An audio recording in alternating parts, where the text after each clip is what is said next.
ഉത്തരാഖണ്ഡിൽ മേഘവിസ്ഫോടനത്തിൽ കാണാതായവർക്കായി തെരച്ചിൽ തുടരുന്നു. തെരച്ചിലിനായി കടാവർ നായികളെ എത്തിക്കും. കൂടുതൽ സൈനികരും എത്തും.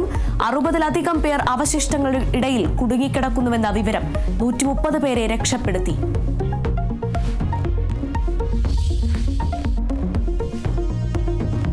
സംസ്ഥാനത്ത് ഇന്നും അതിതീവ്രമായ മഴയ്ക്ക് സാധ്യത. കണ്ണൂർ, കാസർഗോഡ് ജില്ലകളിൽ റെഡ് അലർട്ട്. മലപ്പുറം, കോഴിക്കോട്, വയനാട് ജില്ലകളിൽ ഓറഞ്ച് അലർട്ട്. കണ്ണൂർ, കാസർഗോഡ്, തൃശൂർ ജില്ലകളിൽ വിദ്യാഭ്യാസ സ്ഥാപനങ്ങൾക്ക് അവധി.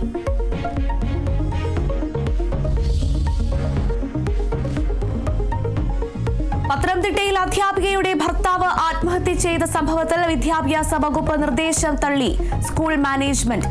പ്രധാന അധ്യാപികയെ സസ്പെൻഡ് ചെയ്യില്ല. വീഴ്ച വരുത്തിയത് ജില്ലാ വിദ്യാഭ്യാസ വകുപ്പിലെ ഉദ്യോഗസ്ഥരെന്ന് മാനേജ്മെന്റ്. മരിച്ച ഷിജോയുടെ സംസ്കാരം ഇന്ന്.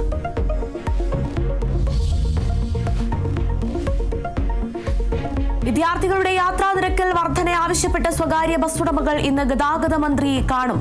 മിനിമം നിരക്ക് 5 രൂപയാക്കണമെന്ന് ആവശ്യം അംഗീകരിച്ചില്ലെങ്കിൽ സമരവുമായി മുന്നോട്ടു പോകാൻ തീരുമാനം.